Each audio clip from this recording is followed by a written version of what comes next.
संघर्ष से सफलता की कहानी स्वयं चयनित अधिकारियों की जुबानी। आज मेरे सामने उपस्थित हैं सुचिता बाग मैम, जिनका एमपीपीसी में एआरटीओ की पोस्ट में चयनित हुए हैं। सबसे पहले मैम आपको बहुत सारी शुभकामनाएं।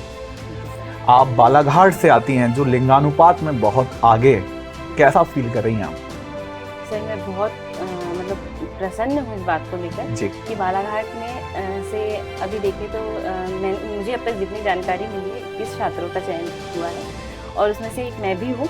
इस बात से मैं बहुत प्रसन्न हूँ और जिस प्रकार बालाघाट का लिंगानुपात अधिक है उसी प्रकार जो महिला छात्रा है उनको शिक्षा के लिए हमेशा से प्रेरित किया गया है और उनके जो पेरेंट्स है, टीचर्स है, सभी ने उसमें बहुत बड़ा योगदान दिया। क्या बात है मैम। पहला प्रश्न आपसे करूंगा, एक लंबे समय तक यदि कोई विद्यार्थी तैयारी करना चाहता है, क्योंकि पढ़ाई के समय ज्यादा समय चाहिए, तो लगातार कंटिन्यू पढ़ते रहने के लिए क्या गुरु मंत्र देना चाहेंगे आने वाले भावी अधिकारियों को?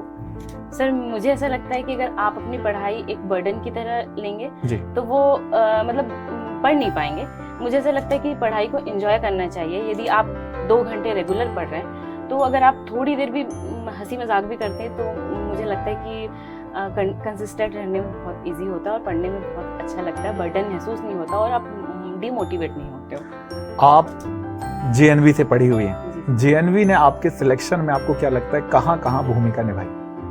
सर जेएनवी ने मेरी लाइफ में बहुत बड़ी भूमिका निभाई है। आवासीय स्कूल था तो मुझे बचपन से 10 साल की उम्र से हम हॉस्टल में रही जी। तो कहीं ना कहीं जब जेएनवी में थी तो अपना सेल्फ काम करना और अपने सीनियर्स जूनियर्स के साथ अपना कोऑर्डिनेशन करना, उनके साथ मिलकर काम करना, पढ़ाई में सबके साथ ग्रुप स्टडी करना, एक दूसरे की हेल्प करना, ये सब कामों में ने बहुत मदद की है और पढ़ाई को लेकर तो जेएनवी हमेशा से अव्वल रहा है तो बहुत मदद। कुछ विषय एमपीपीएससी में विद्यार्थियों को कठिन लगते हैं, कुछ सरल लगते हैं। आपने वो कठिन कहे जाने वाले विषयों को सरल कैसे बनाया?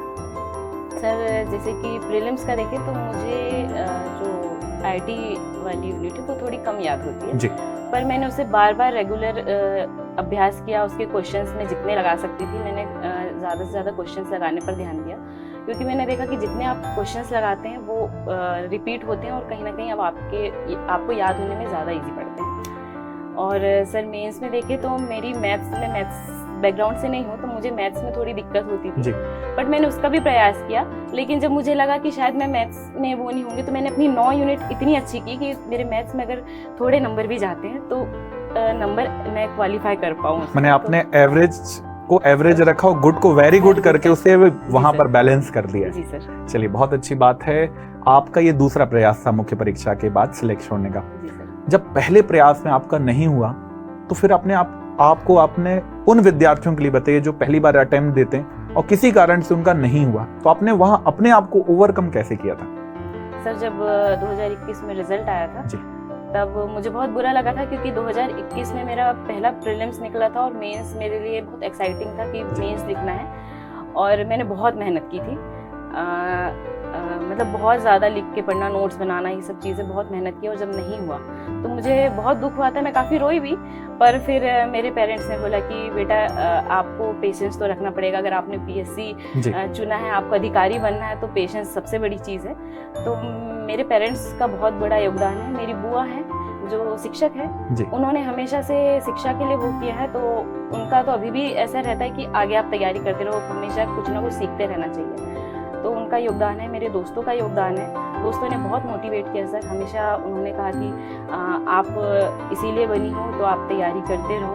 तो मैं लगातार तैयारी करती रही और आज आपके समक्ष। नहीं, बिल्कुल सही बात है। आप जैसे विद्यार्थी आज अधिकारी बनकर जिले को, समाज को, सभी को आगे भी बढ़ाते हैं। अगला प्रश्न मेरा आपसे यही है कि यदि विद्यार्थियों को प्रीलिम्स निकालना है तो उसके लिए क्या मूल मंत्र, क्या पीवाईक्यूज और एमसीक्यूज इम्पोर्टेंट होते हैं? जी सर, एमसीक्यूज बहुत इम्पोर्टेंट होते हैं। जैसे कि मैंने एमपी को स्ट्रॉन्ग किया अपना, क्योंकि मुझे लगा कि एमपी से 40 नंबर अगर आप लेते हैं, 40 क्वेश्चंस आपके सही होते हैं तो आप सीधे सीधे बहुत स्कोरिंग के पास पहुंचते हैं। और मुझे लगता है जैसे स्कोरिंग सब्जेक्ट है, यूनिट 10 है, आईटी है, आपके करंट अफेयर्स है, ये आपके स्ट्रॉन्ग होने चाहिए। कोर सब्जेक्ट आप मेंस की तैयारी के टाइम आपको आप वहाँ तक पहुँच जाते हैं और कभी कभी ऐसा होता है कि आप नहीं भी पहुँच पाते, तो आपके स्कोरिंग सब्जेक्ट बहुत अच्छे होने चाहिए। ये तो हो गया प्रीलिम्स का। मेंस के लिए क्या रणनीति होनी चाहिए जो विद्यार्थी अभी शुरुआत कर रहे हैं उनके लिए? सर मुझे ऐसा लगता है कि आपको सिलेबस रख के सामने पढ़ना चाहिए। यदि आपने कोई टॉपिक पढ़ लिया है, आप उसे इतने अच्छे से पढ़ लीजिए, उसे टिक कर लीजिए। और अगर आप सुबह से लेकर शाम तक पढ़ रहे हैं तो जितनी, जैसे आपने 2 यूनिट पढ़ी है, वो 2 यूनिट का आपको 10-10 मतलब 10-15 मिनट का जो भी आधे घंटे का वो रिवीजन करना चाहिए। मतलब रिवीजन जो है वो डेली पढ़ते गए, आगे बढ़ते गए, फिर उतना रिवाइज करते गए, तो वो जरूरी है। और लिखकर पढ़ना, आपके शॉर्ट नोट्स होना बहुत जरूरी। शॉर्ट नोट्स की अब महत्वता है। जी सर, शॉर्ट नोट्स की बहुत मतलब महत्ता है। जब वो 6 दिन आपके पेपर रेगुलर चलते रहते हैं तब आपके वो शॉर्ट नोट्स ही काम आते हैं। आप उन्हें पलटा लेते हैं और थोड़ा बहुत आपको क्लिक हो जाता है, क्योंकि आप इतनी मेहनत करते हैं कि आपको बस थोड़ी सी हिंट चाहिए होता है कि इसमें कैसे लिखना है, तो वो बहुत हेल्प करते हैं। जीवन में विद्यार्थी कई MB की और कई GB की PDF डाउनलोड करता है, पर जीवन में वो 3 PDF जिसमें वो विद्यार्थी अपने आप को सिलेक्ट होने में भूमिका देखता है, अपने आप को फाइनल देखना चाहता है। जब कल आपका रिजल्ट आया तो मम्मी पापा को जब आपने पहली बार बताया तब कैसा फील हुआ था? सर जब रिजल्ट आया तो मैं कुछ कामों में बिजी थी। मेरी दोस्त ने मुझे फ़ोन किया कि हो गया है। मैंने बोला नहीं, मुझे तो विश्वास नहीं रहा सर, मुझे PDF नहीं मिल रही थी। मैंने फिर डाउनलोड की, और जब डाउनलोड किया और देखा तो मुझे नाम भी नहीं मिल रहा था, तो वो आ गई। मैंने बोला नहीं, पहले जब तक मैं खुद नहीं देखूंगी। और जब मैंने अपने पेरेंट्स को बताया देखने के बाद, तो मम्मी पापा तो रोने लगे, और वो इतने खुश थे कि पापा तो आज सुबह तक अभी सर चल ही रहा है उधर सेलिब्रेशन बालाघाट में। नहीं, जीवन का सेलिब्रेशन है। आज का दिन तो आपका होली है, दिवाली है, राखी है, सब कुछ आज ही है आपका। जी सर, पेरेंट्स बहुत खुश हैं। वो इतने खुश है कि उनकी खुशी देखकर मेरी खुशी थम नहीं रही है, क्योंकि उनकी मेहनत थी जो मैं यहाँ बैठी हूँ आपके साथ। उन माता पिताओं को क्या संदेश देना चाहते हैं जो बच्चियों को घर से बाहर नहीं निकलने देते हैं? और आप जैसे ही माता पिता हैं जिनको हम सलाम करते हैं, जिन्होंने आपके ऊपर भरोसा किया और आज आप सफल होकर सामने दिखते हैं। सर वैसे तो अभी हम देखें तो भारत धीरे धीरे हो रहा है, सभी शिक्षा के लिए बच्चों को प्रेरित कर रहे हैं, लड़कियों को, खासकर लड़कियों को शिक्षा के लिए। मतलब वो कहते हैं ना कि लड़कियां घर बनाती हैं, तो एक शिक्षित महिला जब घर पे होती है, जिस प्रकार से वो घर को मैनेज करती है, वो बहुत बड़ी बात है। लड़कियां सब कुछ कर सकती है, लड़कियां आजकल चांद पे भी जा रही हैं, तो मुझे ऐसा लगता है कि लड़कियों को शिक्षा के लिए प्रोत्साहित करना चाहिए, और शिक्षा बहुत जरूरी है सभी के लिए। बिल्कुल। समाज सेवा में क्षेत्र में आपका ड्रीम प्रोजेक्ट क्या है? सर समाज के लिए तो मैं ऐसा चाहूँगी कि अभी मेरी ऐसी महत्वाकांक्षा है कि मैं अपने आसपास के लोगों को बहुत प्रसन्न रखूँ। और सर अभी मैं बताना चाहूँगी कि जो इंदौर में ही एक अन्न प्रसादम सेवा, उसके साथ मैं जुड़ी हुई हूँ, उनको जो प्रसाद देकर जो प्रसन्नता महसूस होती है वो अतुलनीय है। बिल्कुल सही, उसे जुबान में बयां नहीं किया जा सकता है। उत्कर्ष में जब आप इंटरव्यू देने आती थी तो आप सामने बैठी होती थी, आज आप यहाँ बैठी हुई हैं, कैसा लगा आपको उत्कर्ष के इस पूरे प्रोग्राम के साथ? सर उत्कर्ष क्लासेस में जब मैंने पहला इंटरव्यू था, वो मेरा पहला मॉक था। मैं काफ़ी डरी हुई थी, लेकिन जब मैं आई तो बोर्ड मेंबर्स के साथ मैंने जब मैं बैठी, उन्होंने मुझसे क्वेश्चंस पूछे, कहीं ना कहीं उनका बहुत बड़ा योगदान है।